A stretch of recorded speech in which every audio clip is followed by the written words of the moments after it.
한 주일 동안 평안하셨나요? 예, 들어오시는 길에 학교 공사로 좀 어수선하고 산만해서 여러 가지로 불편을 드려 너무 죄송합니다. 들어오다 보니까 어제까지 멀쩡하고 오후까지 멀쩡하던 옆에 그 칸막이들이 다 누워져 있는 거예요. 아까 집사님도 말씀하시는데 칸막이에는 뭐라고 써 있을 것 같아요? 네 자가 적혀 있습니다. 안전 제일. 그래서 근데 그 안전 제일이라고 하는 게 지금 다 넘어져 있더라고요. 저걸 세워야 되나 아니면 바람 때문에 일부러 그렇게 놨나. 저도 이제 정문을 열어놓다가 이걸 세워야 될까 고민이 됐습니다. 한번 좀 물어봐야 될 것 같아요. 바람이 좀 강풍 때문에 그런 건지. 아이들도 늘 와서 물어요. 다 돼가요? 언제 돼요? 운동장을 돌려달라는 자꾸 이런 독촉인데 제가 무슨 진짜 빚을 갚아야 되는 그런 입장이 됐습니다.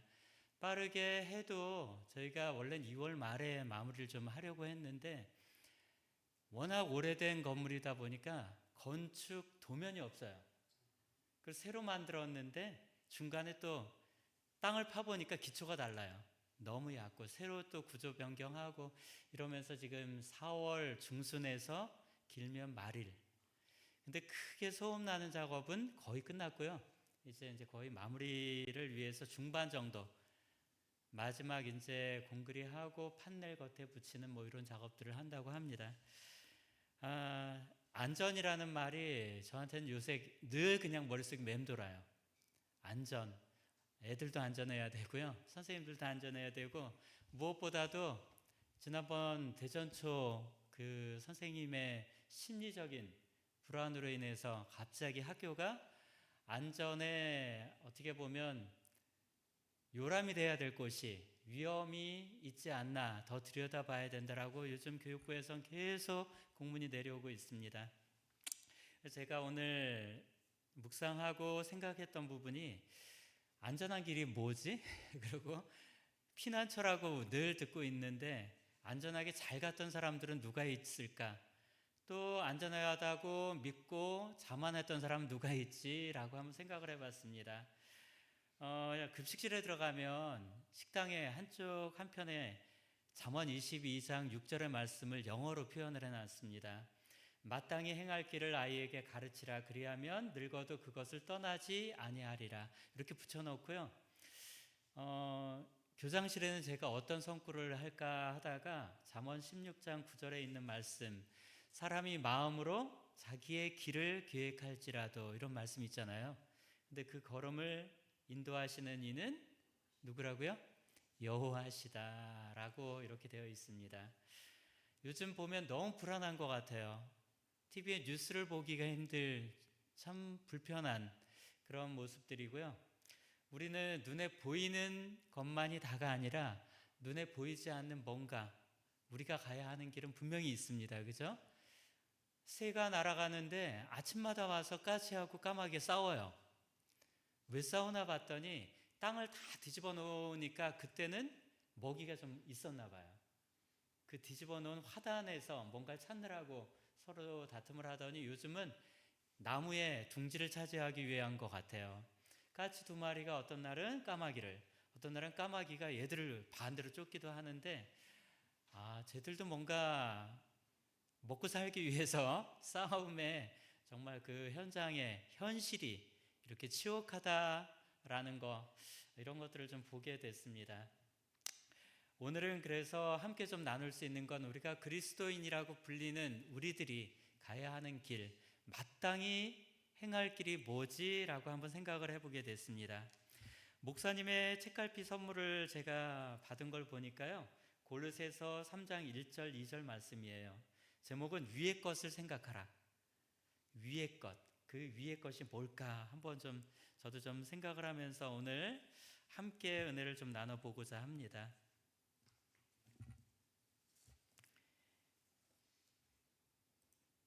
예, 미로 찾기 아세요? 미로? 해보셨어요? 잘 찾으셔요? 신문 같은 데 보면 밑에 조그맣게 퀴즈도 있고 뭔가가 있는 경우, 십자 가로 세로 퍼즐 열쇠 맞추는 것처럼. 근데 우리들에게 지금 예수님이 이리 오라고, 나한테 오면 다 쉼을 주고 너에게 모든 것들을 다 네가 원하는 대로, 다 이기적인 게 아니라 내 뜻 안에서 모든 걸 이루어 주겠다라고 오라고 할 때 그 길을 잘 찾아가야 되잖아요. 우린 그 길을 가고 있거든요. 지금 어떤 길까지 가고 계세요? 첫 번째 떠나다 보니까 밑에 돈이 유혹을 해요. 돈 쪽으로 눈을 돌리거나 발길을 돌리면 밑으로 내려와야 됩니다. 근데 다시 돌이켜서 쭉 가다 보니 사랑이 등장하고, 사랑 옆으로 가다 보면 다툼도 있고요. 나는 어디에서 길을 잃거나, 혹시 내가 지금 이 길이라고 믿고 제대로 가고 있다라고 믿고 있지만 어느 순간 보니까 나는 늘 미워하고 다투고 있지 않은가? 양보를 제대로 하고 있나? 섬김을 제대로 하고 있는가? 그 길을 참 단순하게 보여주고 계시는데 우리는 그 길을 잘 따르고 있는지, 어떨 때는 인생에 답이 없다라고 2030 세대, 이 청년 세대죠. 요즘에 가장 또 크게 외치면서 대통령 수호대처럼 이렇게 나오고 있는데 정말 앞이 안 보인대요. 미래가 없대요. 누구 책임이냐라고 물으면 우리 기성세대 책임이라고 묻고 있고, 우리에게 뭔가를 답을 하라고 하는데, 우리는 우리대로 열심히 살아왔는데 그들에게 뭔가를 남긴 미래가 불안한 그런 모습인 것 같습니다. 우리 그리스도인에게는 예수님이 우리에게 보여주는 이 단순한 길을, 진리의 길을 마땅히 가야 되는데 제대로 가고 있는가 한번 좀 생각을 좀 하게 됩니다. 전라남도 진도에 가면 모세의 기적이라고 1년에 한 번씩 열리는 바닷길이 있대요. 이걸 보기 위해 사람들이 정말 많이 간답니다. 가보셨어요? 충남 보령에 가면 또 한 달에 2번 열린답니다. 무창포 해변이래요. 그럼 어느 곳을 가실래요? 보시려면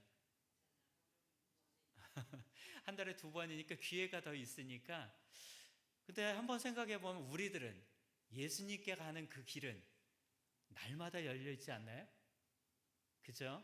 날마다 매일 매 순간 열려 있는데 문을 두들기고 있는 예수님의 모습, 참 슬픈 모습이죠. 열기만 하면 되는데 문고리 탁 잡고 안 열어주려고 하고 있는 내 모습은 아닐까 하는 생각이 들어서, 이 길이 열리는 걸 사람들이 환호하고 가서 축제를 벌리는데 그리스도인들에게는 어떻게 보면 날마다 축제여야 맞는데, 그죠? 우리는 슬픔에 빠져 있거나 좌절에 빠져 있진 않을까. 이 바닷길, 새가 날아가는 길이 눈에 보이진 않아요. 근데 새도 길을 찾아 갑니다. 철새들 보면요, 멀리 진짜 모스크바 그 먼 곳에서 이곳까지 오기도 하고요. 철새 도래지 그러면 우리나라의 겨울을 보내기에 오기도 하고, 여름 철새도 있고요. 길을 따라옵니다. 히말라야를 넘어오기도 하고요. 배도 길이 있을까요? 있죠. 길 아닌 곳 가다 보니까 지난번에 유조선과 뭐가 부딪혀서 정말 그런 일도 생기고요. 길 따라 간다고 하는데 가끔 오류가 있죠. 컴퓨터가 제대로 저도 내비게이션을 믿고 가다 엉뚱한 데 간 적이 있어요. 친구들이 어느 장소라고 하는데 가보니까 묘지예요. 길이 없어진 곳이에요. 근데 저만 온 게 아니라 제 친구도 왔더라고요. 그래서 둘이 다시 내려오고, 공사장에서 내려오는, 제대로 된 길을 알려주는 내비게이션이 있죠. 목사님이 알려주시는 성경이라고 하는 게 정말 길을 보여줄 텐데, 그럼 그 맵을 보고 가면 되는데, 날마다, 지난주에 우리 엘리아반이 다 저희들이 서원을 했어요. 날마다 무엇을 할 건지 우리들에게 약속을 하자. 그리고 날마다 하고 내가 기록을 남기자. 첫 번째 이제 반장님하고, 그 다음 저도 하고 다 했어요. 하루에 30분씩 그 성경 읽고 필사도 하고 감사기도 하고, 교회 지나면 열심히 읽겠다는 분도 있고 교과 공부 열심히 하겠다는 분도 있고, 이런 약속을. 근데 거기에 썼으니까 어떻게 해야 돼요? 했어요? 라고 물으면 해야죠. 그죠? 우리들에게 길을 안 보일 때, 정말 그럴 때 있잖아요. 인생에 답이 없다, 길이 없다, 정답이 있으면 좋겠는데 미로가 길이, 정답은 있어요. 근데 못 찾아가요. 그런 길을 잘 찾게 하는 가이드가 있다면 그 가이드가 우리에게는 있다라는 거죠. 성경에는 이사야 41장 10절에 힘과 용기를 주는 5마디로 한번 나눠봤습니다. 두려워하지 말라. 내가 너와 함께함이라. 놀라지 말라. 나는 내 하나님이 됨이라. 내가 너를 굳세게 하리라. 참으로 너를 도와주리라. 참으로 나의 의로운 오른손으로 너를 붙들리라. 두려워하는 마음에 위로가 되는 가장 좋은 말이 내가 너와 있어. 아이가 어린이집, 이제 유치원 간 하연이 잘 적응해서 금방 떨어지기도 하지만 떼놀 때 잘 못 떨어지는 아이들이 있잖아요.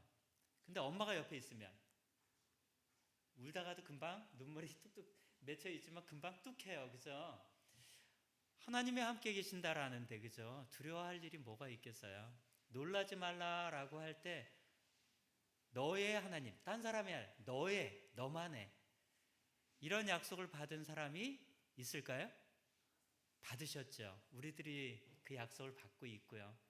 굳세게 지켜주겠다, 도와주겠다, 잡아주겠다, 붙들겠다, 그렇게 애원하듯이 정말 우리 옆에서 속삭이시는데 우리는 귀를 막고 있거나 길을 제대로 가고 있는, 제대로 오라고 보여주고 있는데도 가이드가 깃발을 들고 가는데 딴 데 길을 놓치는 경우 있을까요? 없을까요? 있어요. 빨간 깃발 들고 막 앞에서 높이 가는데 딴 데 보다 보면 없어요. 사라져 있는 경우 있잖아요. 그래서 오늘 저희들이 그런 사람들을 한번 성경 속의 인물도 생각해 볼 거고요. 동화책을 보면요, 벌거벗은 임금님, 하담이 알죠? 벌거벗은 임금님 동화, 정말 간단한 이야기인데 벌거벗은 그리스도인이라는 책을 한 선교사가 썼어요. 벌거벗은? 그러면 창피할 것 같잖아요. 근데 창피함을 무릅쓰고 길을 그 행차처럼 끝까지 간 임금님이 있답니다. 패션에 대해 너무나 신경을 많이 쓰는 이 왕이 너무 이 신하들을 괴롭힌 거죠. 멋진 옷, 굉장한 옷, 특별한 옷을 나를 위해 날마다 새롭게 만들어야 돼. 그러니까 골탕 먹이고 싶었던 이 신하들이 세상에 특별한 옷을 만들 수 있는 외국의 사신 같은 재단사를 또 초청을 한 거죠. 그러고 나서 특별한 겁니다 라고 보여주고, 보이십니까? 라고 했을 때 손에는 아무것도 없거든요. 투명한 옷이었어요. 이걸 입혀드리고, 근데 임금님은 이거는 어리석은 바보한테는 보이지 않습니다 라는 게 첫 번째였어요. 그 왕은 어리석은 바보가 되고 싶지 않았던 거죠. 그러니까 멋진 옷을 입었다라고 생각하고 밖으로 나간 거죠. 근데 모든 어른들이, 기성세대들은 다 똑같이 입을 막았어요. 왜?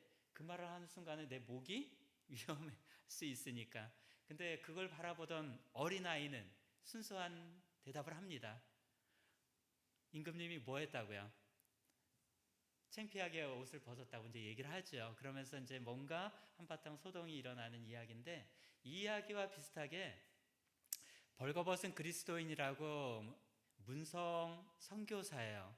그 특별한 부족들만 찾아가서 선교를 하는데, 내용을 이제 줄거리를 제가 잠깐 검색을 해보니까 이분이 정말 오랫동안 가서 한 부족을 위해, 근데 오지에 원시인 같이 사는 그 사람들에게 말도 안 통하지만 그 사람들의 말을 연구하고 그 다음에 그들에게 성경을 가르치고 침례까지 주는 이런 일을 해요. 근데 얼마나 순수한가, 그 사람들과 나를 비교하는 거예요. 그 사람들은 벌거벗은 것 같지만 정말 그리스도인이고, 오히려 나는 옷을 입고 있지만 벌거벗은 나다 라는 모습으로 진정한 그리스도인의 정신을 관념이나 형식 속에 가두어 놓고 살진 않았나, 자기를 돌아보는 이런 내용이더라고요. 한 부족 이름이 미 부족이라는 원시 부족 안에서 이루어지는 이야기라고 합니다. 우리들이 길을 찾아가다 보면 나를 돌아보기, 나의 어떤 무가치함, 나의 어떤 연약함을 드러내거나 이 왕처럼 보여주거나 하는 걸 싫어할 수도 있어요. 그죠? 근데 그걸 진짜 내려놓으라고 예수님은 십자가 아래 내려놓으라고 하는데 못 내려놔요. 내 아집이, 내 자아가, 이런 것들을 하나님은 우리에게 내려놓으라고 하면서 우리에게 시험거리, 장애물 하나를 던져준답니다. 하나님께서는 항상 고난의 풀무를 통해 백성들을 시험하신다. 그분께서는 당신의 섭리 가운데서 그들의 품성을 시험하며 그들 자신들은 알지 못했던 결점과 약점들을 드러내는 위치로 그들을 이끄신다. 하나님을 사랑하는 자, 곧 그의 뜻대로 부르심을 입은 자들에게는 모든 것이 협력하여 선을 이룬다라는 말 자주 듣잖아요. 이런 고난을 나만 겪는 게 아니거든요. 함께 겪는 성도들이 있어서 그 힘이 되고 위로가 되고 도와줄 수 있는 손들이 될 수 있는데, 하나님이 주는 이 고난을 피하지 않아도 된다라는 얘기를 주고 있습니다. 오늘 한 인물 발람이라는, 우리가 잘 알고 있잖아요.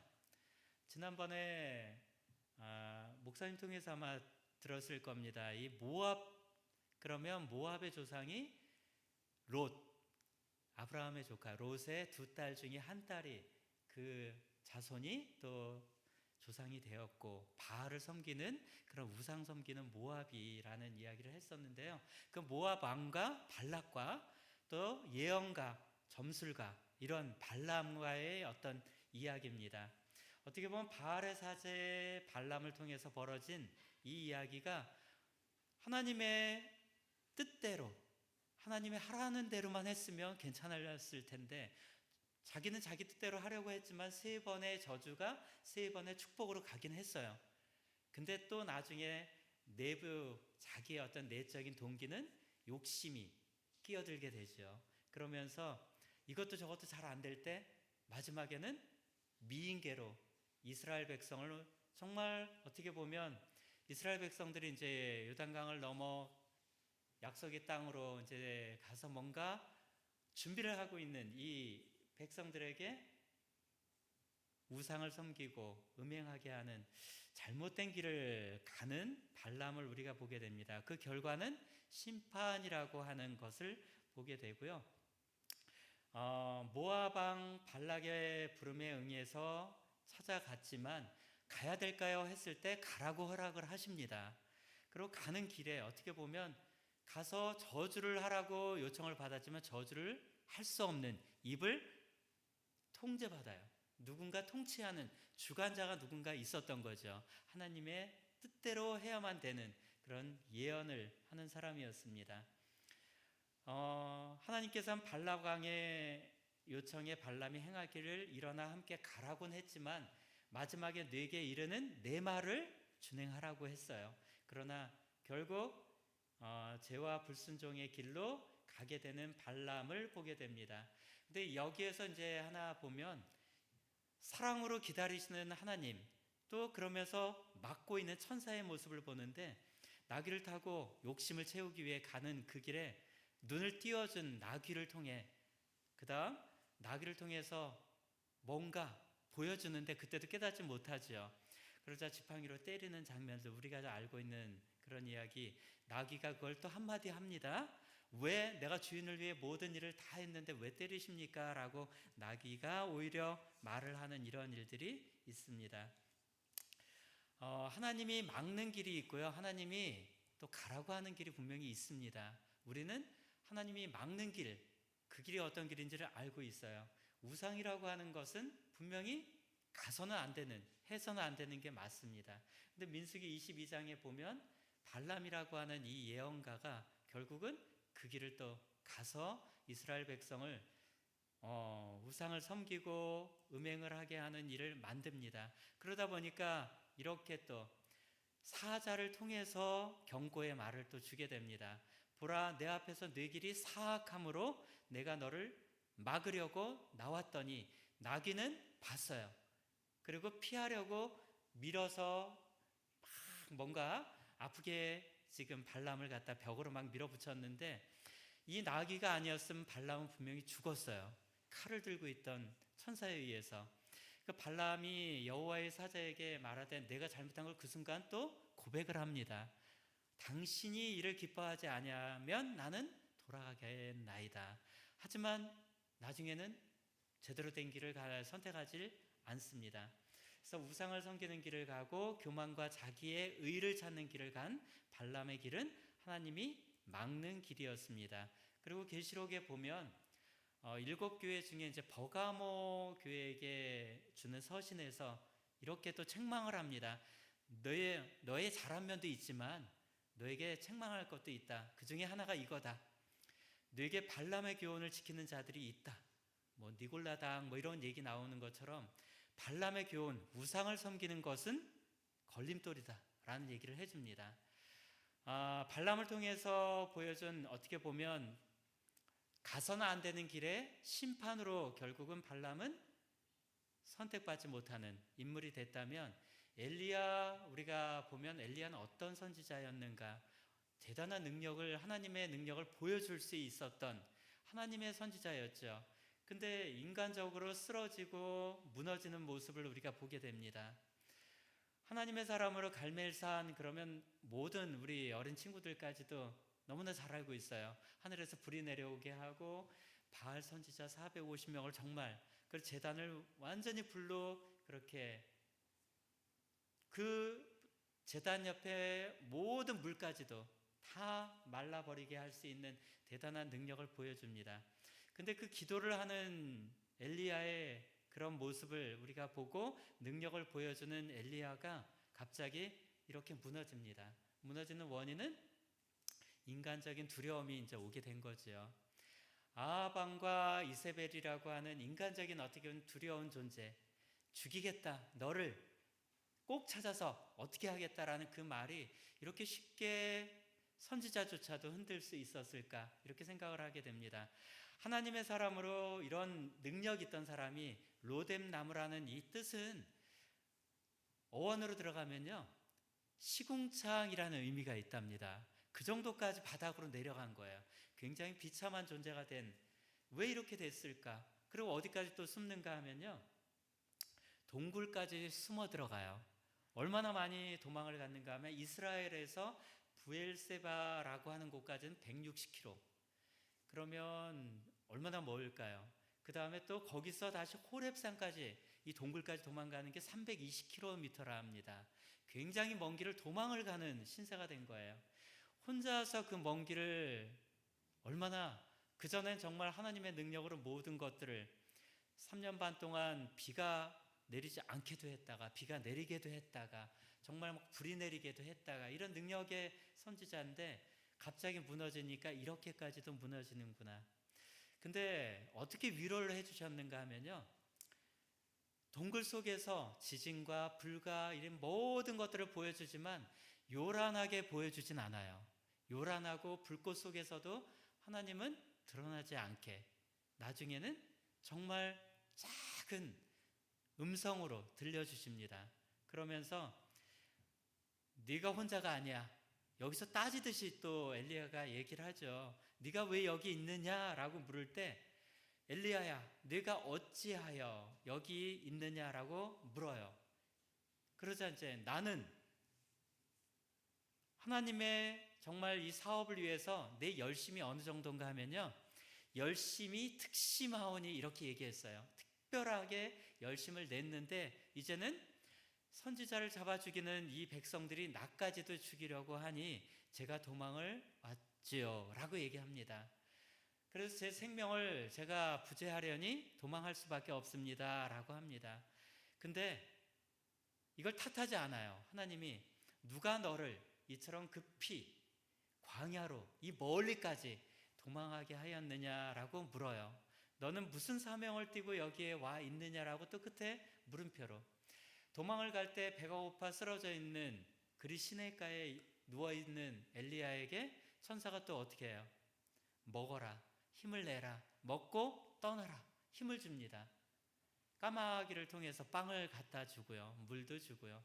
이렇게 해서 위로하고 위로하는, 보듬어주는 모습을 보게 됩니다.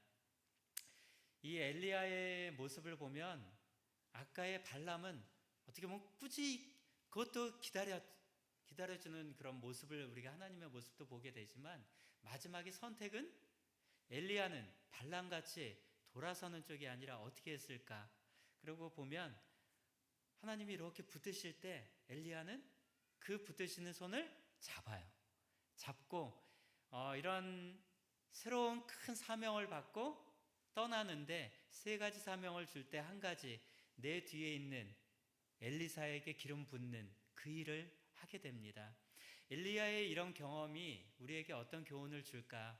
시련의 때에 어떻게 하나님을 의지해야 할지를 배워야 할 사람들이 꼭 높은 지위에 있는 그런 사람만이 아니다라는 이런 표현이 있습니다. 엘리야의 능력이셨던 하나님께서는 아무리 연약하다 할지라도 당신의 투쟁하는 모든 자녀들을 붙드실 만큼 강하시다라고 우리에게 위로를 주십니다. 우리와 관계된 그 무엇도 아주 사소한 것이란 없다라고 기도력에 어젠가요? 이렇게 나온 말이 있습니다. 우리가 겪는 모든 일들이 정말 사소한 게 없습니다. 그 작은 거 하나에서도 하나님은 흔들리는 나를 잡아주시기 위해서 계신다라는 거고요. 세 번째 인물을 제가 소개를 하면요, 또 하나님이 인도한 하나님의 어떤 만난, 하나님의 직접 하나님이 만나준 사람 중에 야곱 하면 우리가 너무나 잘 알고 있죠. 야곱도 혼자서 도망가는 그런 신세였죠. 누구 때문에? 누구 때문에라고 하면 여러 이야기가 또 나오겠지만 어쨌든 야곱의 뜻 자체가 속이는 자였어요. 그리고 태어날 때도 뒤꿈치를 붙잡고 쌍둥이 중에, 그죠? 형보다 먼저 나오고 싶었지만 결국 뒤에 나오게 됐고요.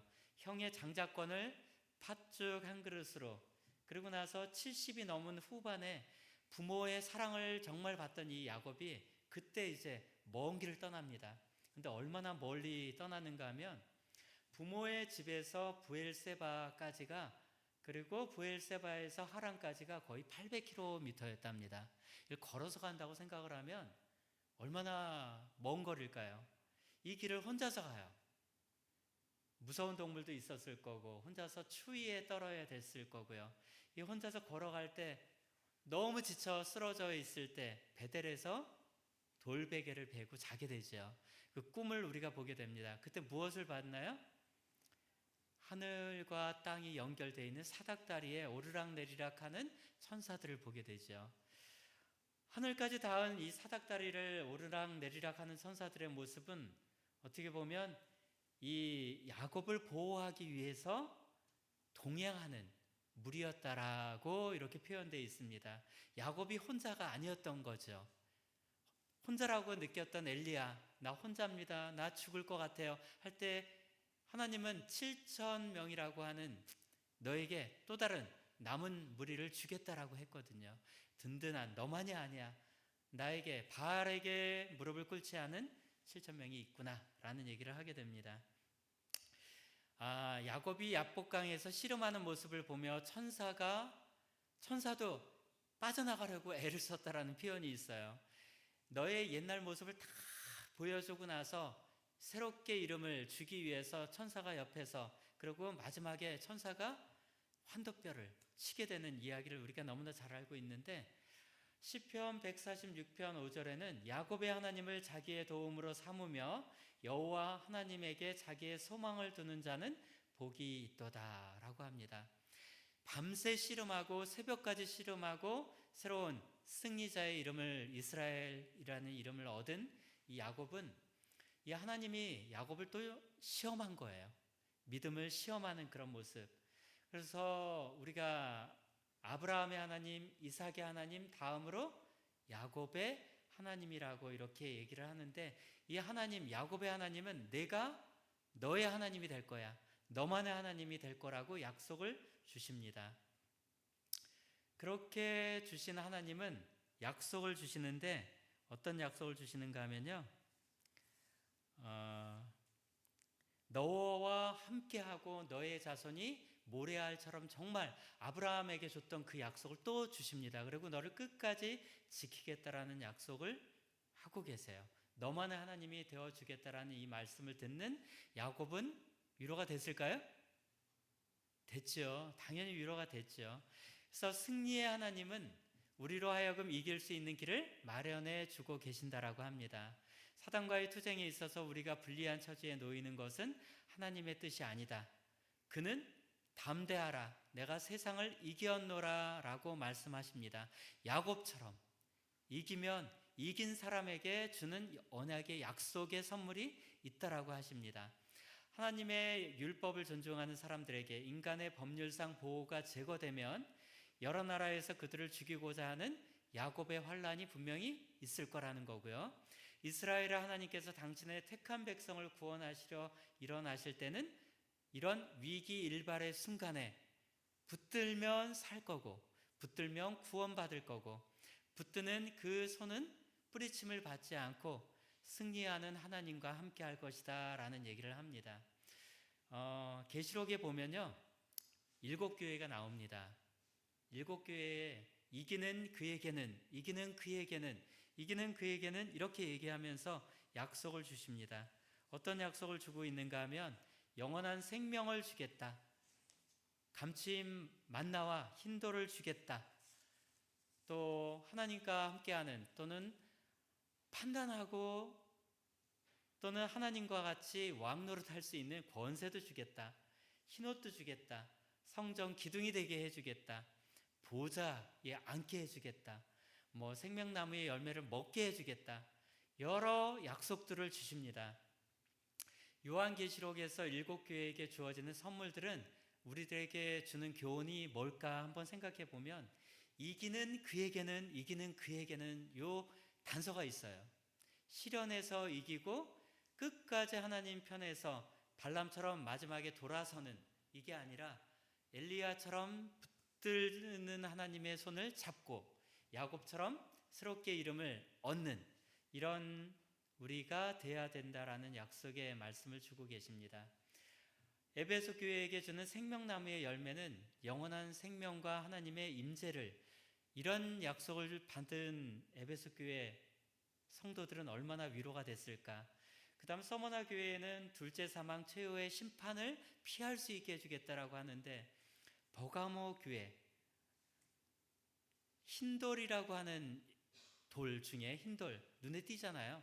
검은 돌 중에 흰돌이 눈에 띄듯이 어떻게 보면 무죄 판결, 어떻게 보면 또 최후의 보호를 받을 수 있는 약속의 이런 선물 같은 특별한 은혜가 있겠다라는 겁니다. 그러니까 7교회를 보며 대표로 7이라는 숫자가 완전한 수인 것처럼 뇌가 본 것은 내 오른손에 7별의 비밀과 또 7금촛대와 7별은 7교회의 사자여,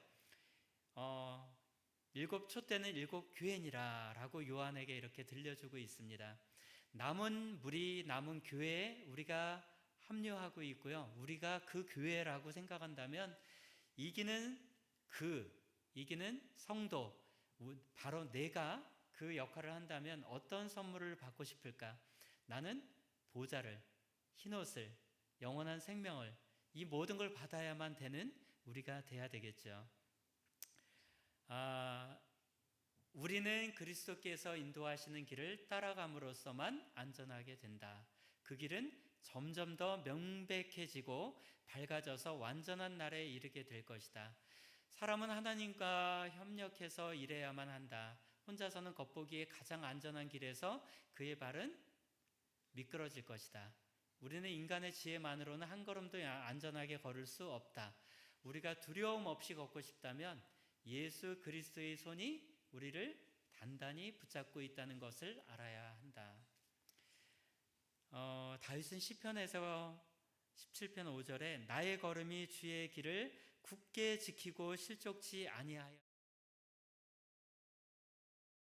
모두가 내가 걷고 있는 걸음이 실족하지 않게 주의 길을 굳게 지키는 그런 중동교회 모든 성도님들이 되셔야 할 거라고 생각을 하고요, 저뿐만 아니라 그런 길에서 미끄러지거나 실족되지 않게 예수님을 잡고 그 미로에서 끝에 도착점에서 예수님이 이리 오라라고 할 때, 어서 와라고 할 때 그 앞에 가이드가 되는 깃발을 보고 사랑, 양보, 섬김, 예배, 찬양, 이 길을 따라 바르게 간다면 우리는 잘 찾아갈 수 있는 성도가 되리라 봅니다.